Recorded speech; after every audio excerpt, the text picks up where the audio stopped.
uma apresentação sobre intervenção, intervenção federal, intervenção militar, governo de transição, temas que o povo está precisando aprender um pouquinho, precisando saber. Deixa eu ver como é que está aqui já. Estamos ao vivo pelo YouTube. Então agora vamos para o Instagram.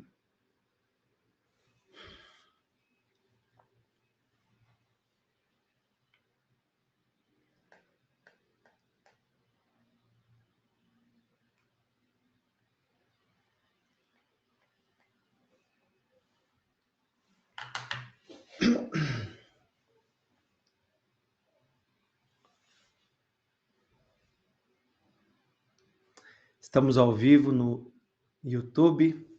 Boa noite. Boa noite a todos. É um prazer estar aqui. A gente vai fazer uma apresentação rápida, uma live. Boa noite, Eliana. Estamos ao vivo também pelo YouTube, né? No YouTube tem alguns slides que a gente pode dar uma lida na lei, né? Para a gente ficar mais focado na lei, na Constituição, do que propriamente em achismo, propriamente em opiniões pessoais, ideológicas. Não é essa a intenção da live, ficar aqui com vocês transmitindo minha opinião. A gente vai se basear para evitar conflitos na lei, sempre na lei e na Constituição. Essa é a ideia, para a gente, como o Brasil está muito divergente, o Brasil está muito briguento, eu acho que é mais interessante a gente focar na Constituição e na lei. Não é um método que eu costumo usar muito, né? Eu gosto de falar, eu gosto de desenhar, mas dessa vez a gente está no YouTube também, viu, pessoal? E lá eu tenho material de slide para passar para vocês. Quem quiser também clicar pelo YouTube, pode ir, que a gente consegue também explicar talvez melhor pelo YouTube do que por aqui. Mas por aqui vai também, tá? Estamos lá no YouTube. Eu vou transmitir essa live, então, simultaneamente pelo Insta e pelo canal do YouTube. Boa noite, Alexandra. Tudo bem, professora? Boa noite, pessoal. Boa noite, Daiane. Boa noite, Rose. Bem-vindos. Devagarzinho o povo vai entrando. Então, estava dizendo para vocês que pelo YouTube a gente vai conseguir fazer uma transmissão com a lei. Quem tiver mais interesse em ver a lei, o que a lei fala, eu até coloquei uma luz verde atrás para chamar a atenção do Brasil. Essa é a ideia, né? A gente ter sempre o Brasil por trás de tudo que a gente falar hoje, né? O nosso país. O país de todos, não um país dividido. O país único, um país para todos.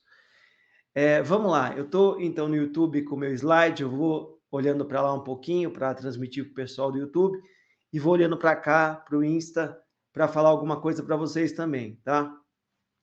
Vamos lá. Eu queria conversar um pouquinho sobre a intervenção e o governo de transição. Como assim? O que é isso? Muita gente tem falado, muitas pessoas têm falado, de forma, difícil falar, mas equivocada, sobre intervenção, né? Chamando, clamando pela intervenção, pedindo que as Forças Armadas intervenham, que as Forças Armadas entrem. E vou mostrar para vocês que, não minha opinião, viu? Eu vou mostrar para vocês na Constituição Federal que não é bem esse o caminho. Outras pessoas têm falado em intervenção federal ou intervenção civil, já que não dá certo a militar, vamos fazer intervenção civil. Também não é o caminho, pessoal. Intervenção civil é intervenção federal nos estados ou a intervenção dos estados e dos municípios, né? A gente vai ver também a Constituição prevendo isso a partir do artigo 34, que não tem nada a ver, né? Não tem nada a ver com esse pedido de intervenção, esse pedido de, vamos chamar o governo federal para intervir. Não é esse o caminho, tá? Não é por aí. Não é minha opinião, é o que diz a nossa norma maior, que se chama Constituição Federal, né? Então, por mais que você esteja de um lado ou do outro, isso não importa agora. O que importa é todo mundo tem que respeitar a Constituição. Isso é Estado de Direito. A gente vive, isso é pacífico, a gente vive no Estado de Direito. E aí, se vivemos em Estado de Direito, grande Lucas, se vivemos em Estado de Direito, temos que respeitar a nossa Constituição, é fato. Isso é fato, independente da posição ideológica que você adote, né? Então, vamos lá. Eu vou começar falando sobre as Forças Armadas de forma rápida, não muito densa, porque tem gente aqui que não é do direito e não é obrigado a saber detalhes jurídicos de artigos e tudo. Artigo 84 da Constituição Federal, estou também no YouTube, com o pessoal do YouTube, estou transmitindo esse artigo. O artigo 84, ele fala a respeito da competência do presidente. O presidente, ele é o comandante supremo das Forças Armadas. O presidente que está em exercício hoje é o presidente Bolsonaro. O presidente Bolsonaro vai ficar em exercício até o último dia desse ano. A partir de 1º de janeiro, assume o novo presidente eleito. Então, o presidente Bolsonaro fica até o último dia do ano de 2022. Sendo assim, ele é o comandante supremo. Cabe ao comandante supremo, que é o presidente da República em exercício, exercer o comando das Forças Armadas. Então, o presidente da República, conforme o artigo 84 da Constituição, ele é o chefe das Forças Armadas. Ele que manda nas Forças Armadas. Inclusive, ele chama quem vai ser o comandante da Marinha, do Exército, da Aeronáutica. É o presidente que faz isso. Ele tem esse poder. Ah, mas então, vejam bem, olha como é importante isso. O presidente é o comandante supremo das Forças Armadas. O presidente nomeia os comandantes do Exército, da Marinha e da Aeronáutica. Isso sou eu que estou achando? Não, isso quem está falando é o artigo 84 da Constituição Federal, competência do presidente da República. E aí o que mais o presidente faz? Promove oficiais generais, nomeia para os cargos que lhes são privativos, tudo bem. E aí, o famoso artigo 142, que todo mundo tá falando, né? Todo mundo fala, aplica o 142, chama o 142. Não é assim, pessoal, não é chamar o 142, não é assim que funciona na Constituição. Já vimos que o presidente é o comandante supremo das Forças Armadas. E aí, como é que faz o 142? Esse famoso 142, que está ficando famoso agora, ele diz assim, as Forças Armadas, que são esses órgãos subordinados ao presidente, são constituídas pela Marinha, pelo Exército e pela Aeronáutica. São instituições nacionais permanentes e regulares, não podem ser abolidas, organizadas com base na hierarquia e disciplina, estou lendo o artigo 142, sob a autoridade suprema de quem? Do presidente da República. Ele é a autoridade suprema. Destinam-se à defesa da pátria e à garantia dos poderes constituídos, e por iniciativa de quaisquer desses, da lei e da ordem. Então, para que serve as Forças Armadas? Para defender a pátria contra agressão estrangeira, por exemplo. O Brasil está sendo atacado por outro país. Quem defende o Brasil? As Forças Armadas. Elas servem para isso. Garantia dos poderes constitucionais. Quais são os poderes? Executivo, legislativo, judiciário. Quem garante esses poderes? Quem garante que os poderes sobrevivam e não que eles fiquem brigando ou se extingam? As Forças Armadas. As Forças Armadas garantem a rigidez do poder e não a quebra do poder e não a desarmonia do poder. Isso não sou eu que estou falando. Eu estou lendo a Constituição. Que mais? E por iniciativa de quaisquer destes, da lei e da ordem. Garantir a lei e a ordem. E não garantir a lei e não garantir a desordem. É garantir a lei e a ordem. As Forças Armadas se destinam a garantir a organização, o centramento, a disciplina do povo e a defesa do país. Então, chamar as Forças Armadas no momento em que o povo teoricamente se organiza nas ruas para pedir às Forças Armadas a aplicação dela, para ela vir para o seu bel prazer, não é constitucional, pessoal. Não está na Constituição isso. Não tem previsão, não tem fundamento. A Forças Armadas, esse órgão tão importante para o Brasil, que depois da Constituição de 88 exerceu um papel tão importante, tão centrado. As Forças Armadas nunca abusaram, a partir de 88, do poder que tem após ditadura. Tem um papel importantíssimo. E aí elas se destinam à garantia da pátria, dos poderes e da ordem pública. Então, o presidente só pode chamar as Forças Armadas, e é ele que chama, o presidente só pode chamar as Forças Armadas caso a desorganização esteja absurda, incontida, quando se esgotaram os meios cabíveis para tentar resolver aquela desordem. O que a gente vê, e aí temos que tomar cuidado todos como nação, como povo, no sentido de que se a gente começar a desorganizar demais e ir para as ruas demais, isso vai provocar as Forças Armadas contra essa população e não a favor, porque as Forças Armadas se destinam à organização. O presidente pode convocar as Forças Armadas para organizar. Então, chamar as Forças Armadas nesse tipo de movimento não é uma conduta constitucional, não é uma conduta que respeita a Constituição, pelo contrário, atenta à Constituição. Atenta. Ok? Eu trouxe para vocês aí, no YouTube, a Lei Complementar 97. Essa Lei Complementar 97, ela dispõe sobre as normas gerais de organização, preparo e emprego das Forças Armadas. Ela está aí projetada para vocês no YouTube. O que ela diz? No artigo 15, ela fala assim: o emprego das Forças Armadas na defesa da pátria e na garantia dos poderes constitucionais, da lei e da ordem, que é fundamento constitucional, e na participação em operações de paz, é de responsabilidade de quem? Do presidente da República, que determinará ao ministro de Estado da Defesa a ativação de órgãos operacionais, observada a forma de subordinação. Então, vejam, a responsabilidade por colocar as Forças Armadas em emprego, em preparo, é do presidente da República.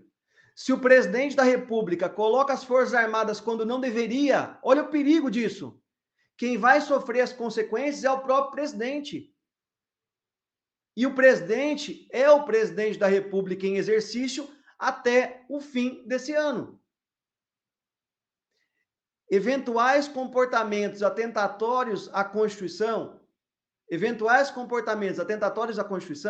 são de responsabilidade do presidente em exercício. Não é do próximo presidente que vai chegar, é do que está. Quem diz isso? A Constituição e a lei. Que lei? A lei que regula o uso, não abuso, das Forças Armadas. Bom, então, para concluir esse primeiro tópico, que é o tópico das Forças Armadas, eu acho que todo mundo conseguiu entender. Eu vou tentar aqui, de vez em quando, dar uma olhada nas perguntas. Cada vez que eu terminar um tópico, eu tento olhar o que vocês escreveram, tá? Boa noite a todos aqui, Maurício, Renata, Sensei, Tiago. Então, eu queria concluir com vocês, boa noite, Marina, o seguinte: as Forças Armadas, elas não servem para controlar a briga de poderes, executivo contra judiciário, judiciário contra legislativo. Forças Armadas não são poder moderador desde a nossa Constituição de 1824. Ah, você fala, você está brincando, professor.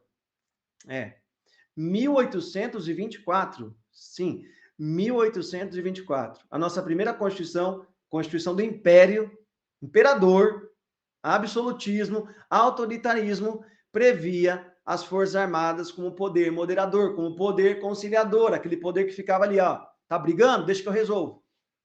Não é mais assim. Desde então, não é mais assim.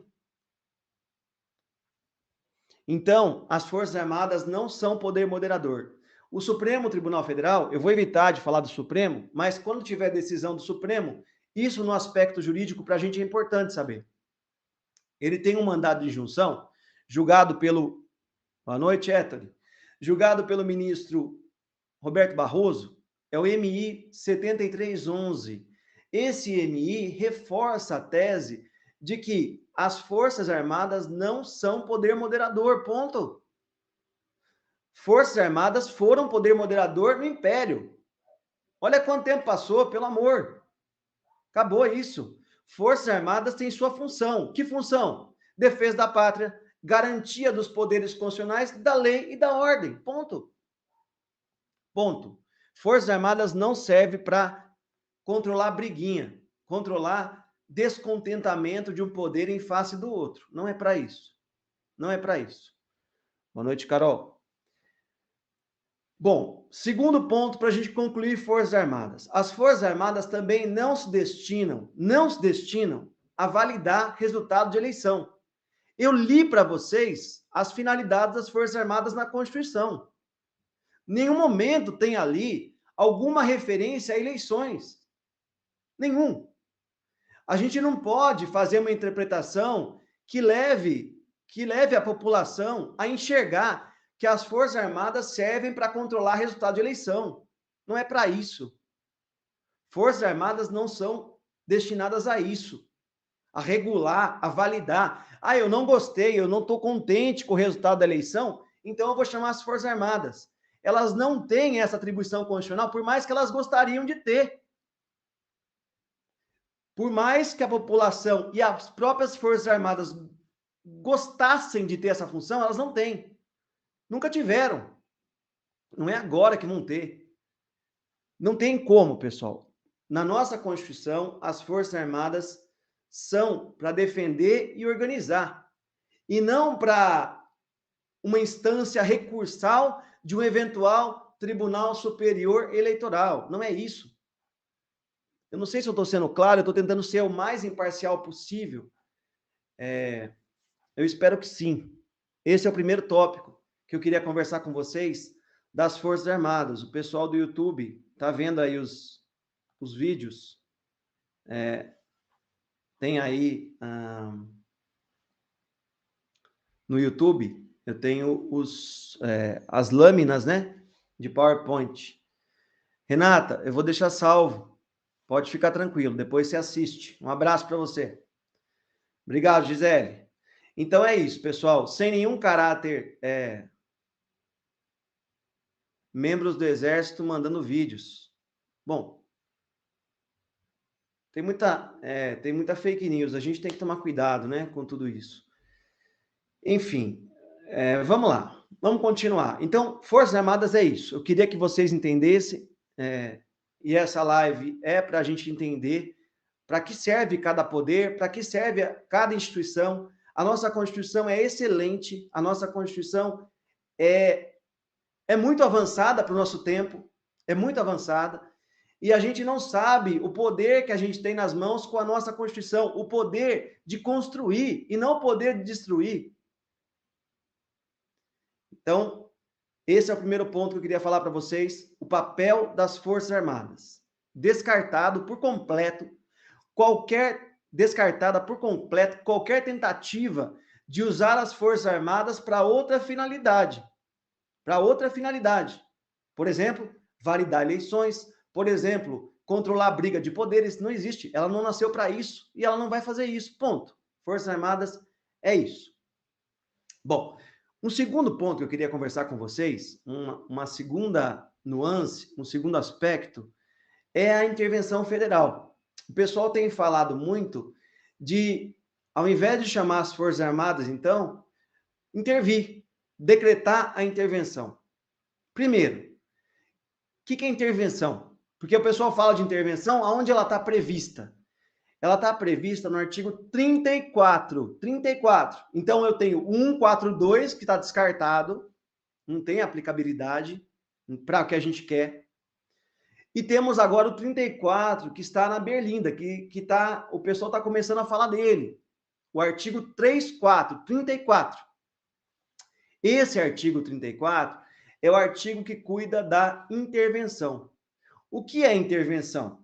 Intervenção é uma anomalia. Percebam, intervenção é uma anomalia, não é uma situação normal, não é uma situação regular. Intervenção é exceção. Intervenção é a doença, não é a saúde. Se intervenção é a doença, ela não pode ser usada em qualquer hipótese. Mas o que é intervenção? Intervenção, vamos supor, porque tem gente falando disso também.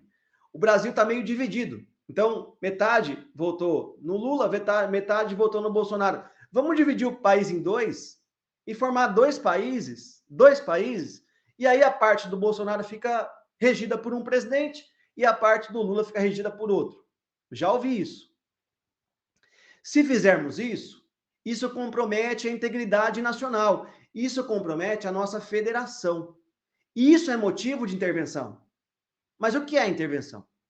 Intervenção é uma medida excepcional que se aplica na federação, quando os entes federados, quando as pessoas que compõem a federação, vocês sabem que na federação a gente tem a União, os estados, então quem mora em São Paulo, estado de São Paulo, quem mora em Minas Gerais, estado de Minas Gerais, Rio de Janeiro, os estados, e também temos os municípios, então o município de Campinas, o município de Valinhos, Vinhedo, Americana, Ribeirão Preto, Rio Preto, Marília, esses municípios todos são municípios do país. Aí os municípios dentro do estado, os municípios são entes, os estados são entes, a União também é ente e o Distrito Federal também.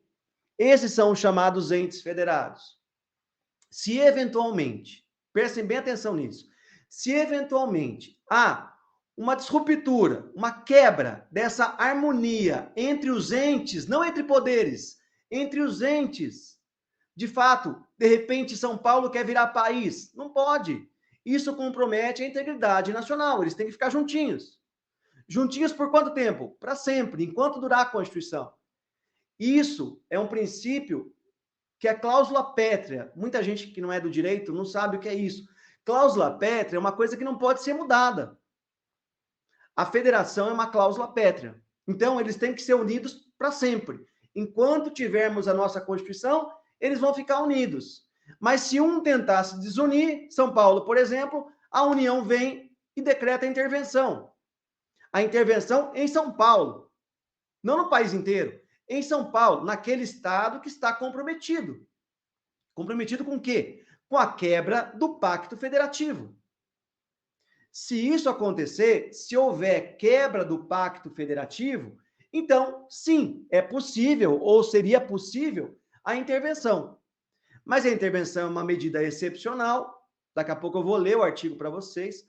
Ela é uma medida excepcional, temporária, decretada pelo presidente, mas para sanar um problema federativo e não um problema de descontentamento com eleições. Vamos ler o artigo 34 para todo mundo entender qual é a aplicabilidade desse artigo que estão pretendendo ver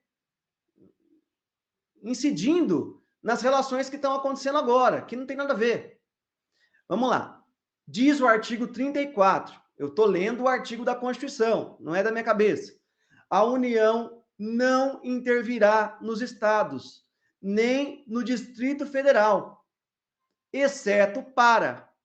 Então vejam, a União não intervirá nos estados, nem no Distrito Federal, exceto para.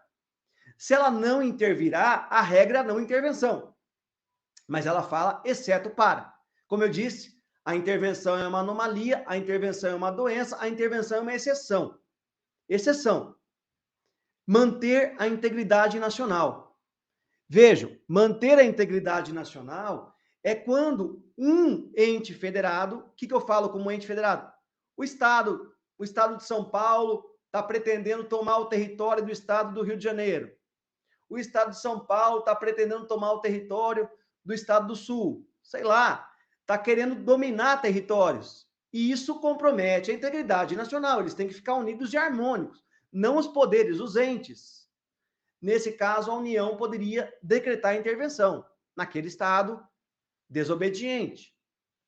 repelir invasão estrangeira ou de uma unidade da federação em outra. Pode decretar intervenção para repelir invasão estrangeira. Então, a Argentina está tentando invadir o Brasil pelo sul. O Brasil decreta intervenção no sul e aí controla aquela região para impedir a agressão, a invasão estrangeira. Aí sim, é estratégia. Por termo, a comprometimento da ordem pública. Pode intervir, mas é naquele local determinado. Não é no país inteiro. Garantir o livre exercício de qualquer dos poderes nas unidades da federação. Unidades da federação são os estados. Então, se algum dos estados está comprometido, São Paulo, por exemplo, está comprometido na segurança pública. Rio de Janeiro, comprometido na segurança pública. Então, aí seria possível o poder público, através da União, decretar a intervenção. Aí o presidente Bolsonaro iria assinar um decreto intervindo naquele estado. Não tem nada de eleição aqui no meio. Não tem nada de eleição aqui no meio. Não tem nada de intervenção possível nessas relações envolvendo o pacto federativo. A gente não tem uma briga de estados. O que a gente está tendo, o que a gente está vendo, é um descontentamento com o resultado. Isso não autoriza a intervenção pelo presidente. Ah, mas alguns podem pensar, mas tudo bem, e se ele fizer? Se ele fizer, ele está abusando do poder. Por quê? Porque eu não gosto dele? Não, porque a Constituição diz que não serve a intervenção para isso. Se não serve a intervenção para isso, para conferir ou para dar garantia ao melhor resultado de eleições, se não serve para isso, então, se o presidente fizer, ele abusou do seu poder e vai responder por isso. Por crime de responsabilidade, por crime comum. Então, pode custar caro para o presidente decretar uma intervenção. Tem que vir da mão dele. Tem que vir da mão dele. Então, é muito arriscado o povo, em geral, pedir intervenção, sendo que vai comprometer o próprio presidente em exercício. É um tiro no pé. Né? Bom, o decreto de intervenção, estou lendo o parágrafo 1º, o decreto de intervenção especificará a amplitude, o prazo, as condições de exercício e, se couber, nomeará interventor. Será submetido à apreciação do Congresso Nacional. Então, o presidente da República, se decretar a intervenção, ele fica controlado pelo Congresso. Não é uma coisa, estou de boa aqui, vou decretar a intervenção e tudo bem. Tem um controle. O sistema de freios e contrapesos é muito bem pensado na Constituição. E sempre que um poder toma uma medida excepcional, os outros poderes vão lá para controlar. É normal isso, é normal da nossa República. É normal do sistema de separação de poderes, de freios e contrapesos. Isso é uma decorrência, é um efeito do sistema, que está na Constituição. Está na Constituição. O artigo 84, citando ele de novo, porque ele tem a ver com as Forças Armadas, estava nele a competência do presidente para nomear os membros das Forças Armadas. O presidente também convoca e preside, não sei se vocês ouviram os áudios, passaram alguns áudios pelo WhatsApp, pelas redes sociais, na data de ontem, dizendo que o presidente iria convocar o Conselho da República e o Conselho de Defesa Nacional. Para decretar a intervenção, ele tem que convocar mesmo. É obrigado a convocar. Ele não é obrigado a aceitar o que os conselhos falarem. São conselhos órgãos de consulta. Uma consulta mais política, o Conselho da República, e uma consulta mais técnica, mais jurídica, o Conselho de Defesa Nacional, voltado mais para a segurança do país. O presidente, quando for decretar a intervenção, ele tem que ouvir esses conselhos. Michel Temer ouviu os conselhos em 2018. Não foi muito bem uma oitiva prévia, mas ouviu. Enfim, a questão é a seguinte: o presidente tem que ouvir os conselhos, tem que ouvir. Mas, ainda que ele ouça os conselhos, como estava passando em áudios ontem no WhatsApp, ainda que ele ouça os conselhos, essa oitiva não tem nenhum embasamento constitucional, porque ainda que ele ouça os conselhos, se ele decretar a intervenção, fica muito arriscado um eventual controle e uma responsabilização desse presidente, desse que está em exercício, não importa qual, o que está em exercício, tá? Então, essa história de convocar conselho é real. Real se ele for decretar a intervenção. Só que a intervenção tem previsão na Constituição Federal, e eu disse para vocês aqui, pelo que a gente rapidamente viu, não tem cabimento a intervenção federal nessa situação que a gente está vivenciando no país. Não é que ela não tem cabimento nunca, ela tem, mas nesse momento não teria, né? Com base nos artigos que a gente está vendo. Bom, então a intervenção, pelo que a gente leu, claro, eu acredito nisso porque eu acredito na Constituição. Não é que eu acredito num lado ou no outro, eu acredito na Constituição primeiro. Em primeiro lugar é isso. A gente tem que saber a Constituição. Depois a gente toma a posição que a gente quiser, a opinião que a gente quiser. Mas primeiro, o princípio básico é acreditemos na Constituição. Como que a gente vai acreditar em alguma coisa que a gente nem conhece? Então temos que conhecer um pouco da Constituição para conseguir, de repente, acreditar, discordando ou não dela, mas acreditar nela, porque é ela a lei máxima que rege o país. Bom, primeiro ponto, então, intervenção militar, totalmente fora. Segundo ponto, intervenção civil ou intervenção federal. A primeira no artigo 142 e agora a gente viu no artigo 34. As duas, segundo o que a gente leu, não tem cabimento, não tem embasamento para aquilo que se pretende nesse momento do país, tá? Bom, agora um ponto que o pessoal também não está conhecendo muito, não sabe muito bem, que é a equipe de transição. O que é isso? Tem previsão? Isso também é antidemocrático? Isso viola a Constituição ou não? Essa questão da equipe de transição está previsto na Lei 10.609 de 2002. É uma lei da época do FHC, do Fernando Henrique Cardoso. E essa equipe de transição nem sempre foi usada porque ela tem natureza facultativa.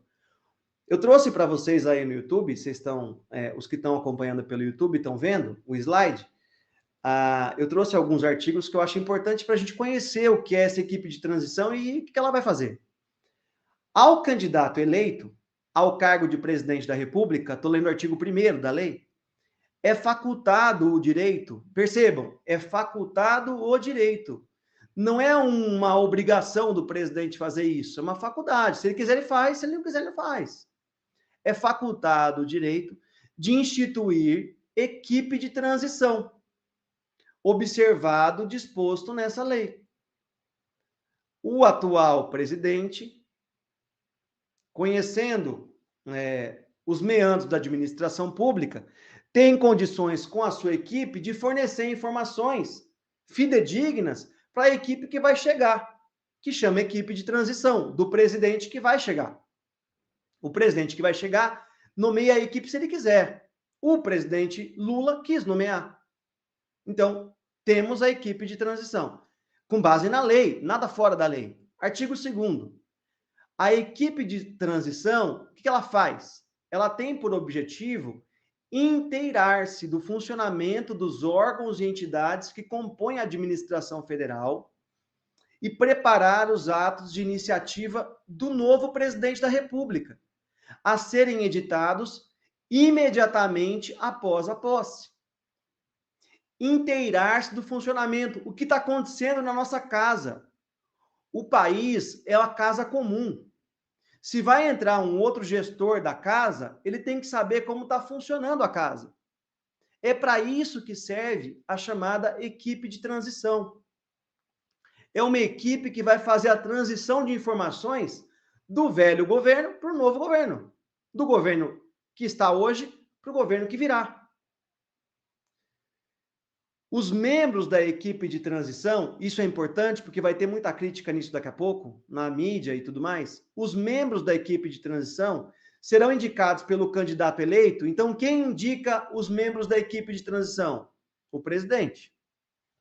Os membros da equipe de transição serão indicados pelo candidato eleito, o presidente do futuro, o presidente a partir de 2023, e terão acesso, olha que importante isso, terão acesso a informações relativas às contas públicas, aos programas e projetos do governo federal. Então, a equipe de transição tem direito de acesso às contas públicas e programas de governo? Tem. É uma coisa que foi criada agora? Não, desde 2002. Não foi criada para agora, para fazer uma coisa pessoal. Não tem nada de pessoal aí. É uma lei já de 20 anos. 20 anos, pessoal. Bom, a equipe de transição será supervisionada por um coordenador, né? O presidente Lula nomeou o vice-presidente Geraldo Alckmin para coordenar a equipe de transição. A quem competirá requisitar informações dos órgãos e entidades da administração federal. Então, vejam, o coordenador da equipe de transição, que é o Geraldo Alckmin, ele tem bastante poder, porque ele não tem poder de pedir, ele tem poder de requisitar. Requisitar é ordenar.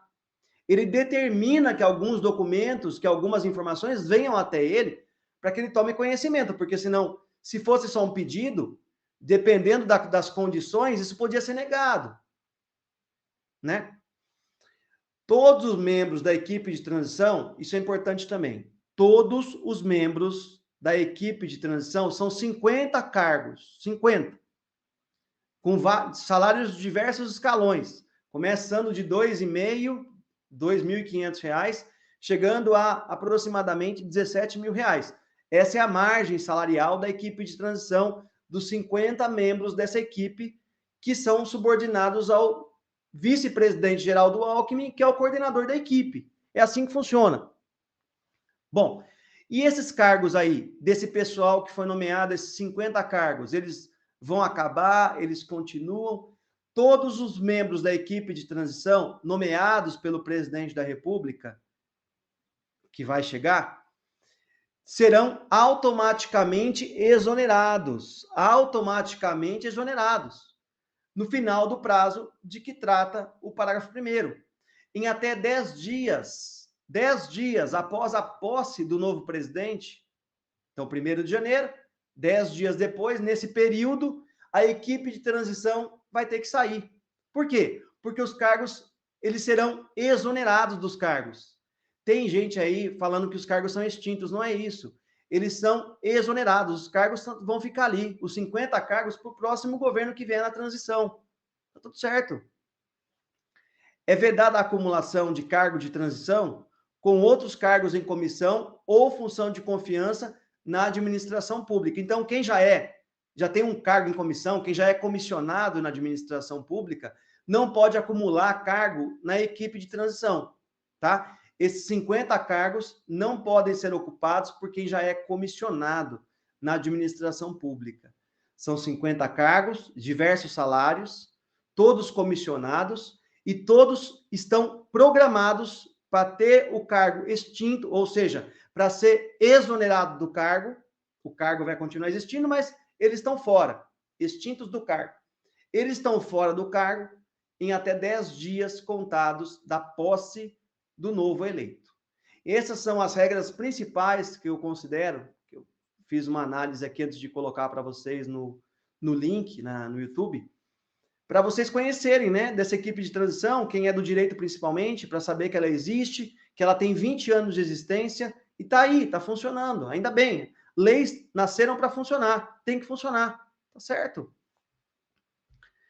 Bom, aí duas regras importantes. A diplomação e a posse. São dois atos diferentes. É o direito eleitoral que estuda mais isso, mas eu vou só falar para vocês rapidamente, para vocês terem uma noção disso. Diplomação vai acontecer esse ano. Até 19 de dezembro, agora de 2022, o TSE vai definir uma data para dar o diploma, entregar o diploma de que aquelas pessoas que foram votadas foram eleitas, regularmente eleitas, e aí, para o ano que vem, assumirem o cargo. Quando eles assumirem o cargo, eles vão tomar posse. A posse do presidente da República, junto com o do vice, que acontece junto, perante o Congresso Nacional, em 1º de janeiro do ano seguinte ao das eleições. A diplomação é nesse ano, 2022. Eles vão lá receber o diploma, mas ainda não estão empossados, não são presidentes ainda, nem vice. A partir de 1º de janeiro, ele se torna o diplomado, se torna presidente da República. E aí temos um novo presidente, e a partir daí, prestem bastante atenção, porque eu estou voltando para o começo da live. A partir daí, a responsabilização pelos atos praticados desde o 1º de janeiro até o final do mandato, por 4 anos, é do novo presidente. E cabe à população e cabe aos poderes constituídos, a partir dali, fiscalizar de forma par e passo, de forma bem juntinho, o novo presidente da República, para que eventuais irregularidades praticadas, se é que elas forem praticadas, eventuais irregularidades sejam prontamente punidas. E é assim que funciona o sistema. Bom, então, dezembro de 2022, diplomação. Janeiro, 1º de janeiro de 2023, posse. A partir daí, tudo que o novo presidente fizer, ele responde. Até aí, tudo que se for feito, quem responde é o atual presidente. Essa atenção é importante. Bom, eu queria rapidamente falar para vocês, para a gente terminar, estamos terminando já, esse jurista, eu sei que essa live não tem só pessoas da área jurídica, mas enfim, eu vou tentar ser didático. Esse jurista, Steven Levitsky, é um professor de Harvard, né, uma grande faculdade de direito no mundo, e ele tem um grande livro chamado Como as Democracias Morrem. É um livro para todo mundo ler. É um livro para... não é livro para jurista, não é livro para advogado, é livro para todo mundo conhecer. Para a gente conhecer e tentar entender o que está acontecendo com a gente. Como as democracias morrem. Livro importantíssimo. Ele diz que hoje as democracias não morrem como morriam no passado. E ele estabelece uma identificação. Como que a gente pode identificar, como que a gente vê indícios de que a democracia está no caminho próximo da morte ou caminhando para ela? Primeiro, eu vou colocar para vocês os pontos, eu estou projetando ela no YouTube também para quem está assistindo pelo YouTube. Primeiro, rejeição das regras democráticas. Não aceitar a democracia é um indício de que a democracia está morrendo. Claro. Segundo, negação dos adversários. Prestem bastante atenção nisso. Eu não estou sendo tendencioso, eu estou usando a teoria do professor de Harvard. Negação dos adversários. É outro indício de que a democracia está perecendo. Está perigoso. 3. Tolerância à violência. 3. Tolerância à violência. Governo que tolera a violência é governo que faz perecer a democracia. Democracia não é PT, democracia é uma instituição autônoma. Não tem nada a ver democracia e PT. Democracia é democracia, partido é partido. Os partidos só existem porque tem democracia, qualquer partido. Enfim, o pluripartidarismo decorre da democracia. É uma contradição, né? Parece que a gente está vivendo numa Matrix. 4ª e última regra. Restrição da liberdade ou dos meios de comunicação. É outro indício de que a democracia perece. Eu vou repetir porque eu acho valioso esse ensinamento para vocês guardarem. Para quem não puder ler o livro, guarda pelo menos isso. Porque não é o meu ensinamento, é o ensinamento do Levitsky. Primeiro, rejeição às regras democráticas. Segundo, negação dos adversários. Terceiro, tolerância à violência. 4º, restrição à liberdade e os meios de comunicação. Esses são os 4, ele traz mais no livro dele. Eu achei esses 4 muito pertinentes para o momento que a gente está vivendo no Brasil, para identificar indícios de perecimento, indícios de esvaimento da democracia. A democracia que custa tão caro, a democracia que leva tanto tempo para ser fortalecida, não pode, nas mãos de alguns, ser ruída. A gente não pode fazer isso com ela. A gente tem o dever de proteger a democracia, como povo, como cidadão brasileiro. Bom, e aí eu queria comparar a democracia e o direito às regras do jogo. Então é assim, né? Uma coisa é uma ideia minha, mas vou tentar ser bem didático para quem não é do direito também conseguir, pelo menos, perceber um pouco disso e sentir um pouco disso. O Brasil é o país do futebol. Samba, carnaval, futebol. Mas o futebol é um grande expoente no Brasil. Imagina que tem dois times adversários jogando, existem regras do jogo. Sim, Sandra, esse livro fala do autoritarismo, ele fala de como as democracias morrem, né? E identifica o autocrata e tal. Então, imaginem que a gente está no campo de futebol, dois times rivais jogando, um dos times faz o gol legítimo, não foi gol de mão, não foi gol impedido, não foi um gol irregular, faz um gol legítimo. E aí o jogo acaba, o juiz apita. Nesse momento, a torcida adversária, que teoricamente teria perdido, entra no campo, pega a súmula do juiz, rasga e fala: não, não vai ter jogo, esse jogo não valeu. Vamos fazer esse jogo de novo. No futebol, a gente vê isso como um absurdo. No futebol, que é a nossa paixão do Brasil, a gente fala: isso não é possível, isso não dá. A democracia é um grande futebol, é um grande jogo.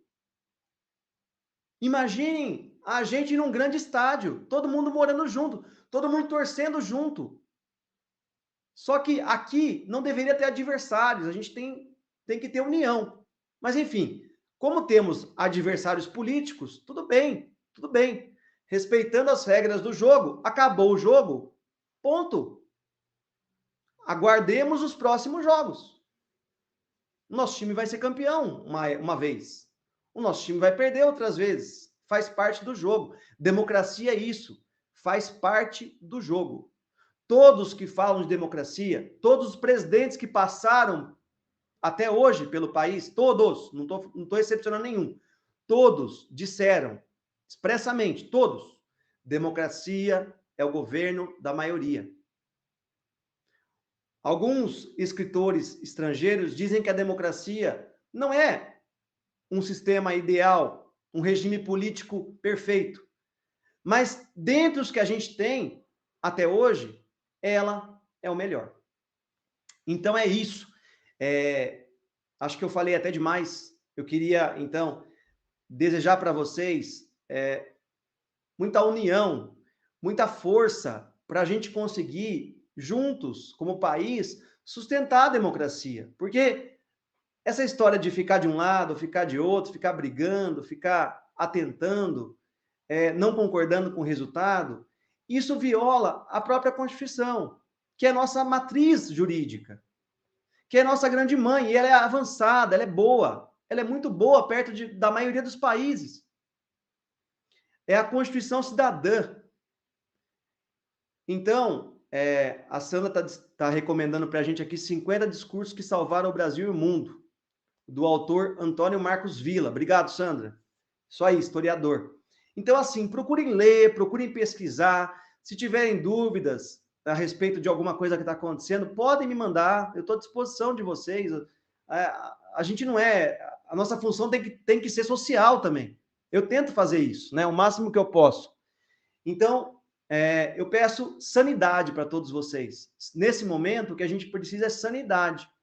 Precisa parar, refletir, ver se você não está seguindo uma coisa irracional. Falar, será que eu estou... Pensa antes de fazer. Será que eu estou fazendo uma coisa que está prevista? É certo, não é? Pergunta para quem sabe, pergunta para quem você conhece e confia. Faz isso, porque devagarzinho as coisas vão caminhando de novo. E devagarzinho o país volta a ser um país de novo pacífico, harmônico, como sempre foi. Nosso país é um país da paz, né? A solução pacífica das coisas tem que acontecer e vai acontecer. Então é isso.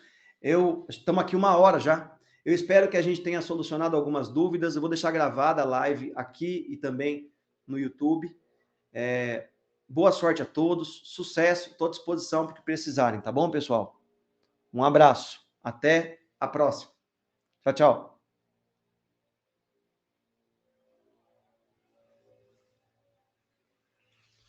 Pessoal do YouTube, vamos lá. Temos aqui bastante visualização.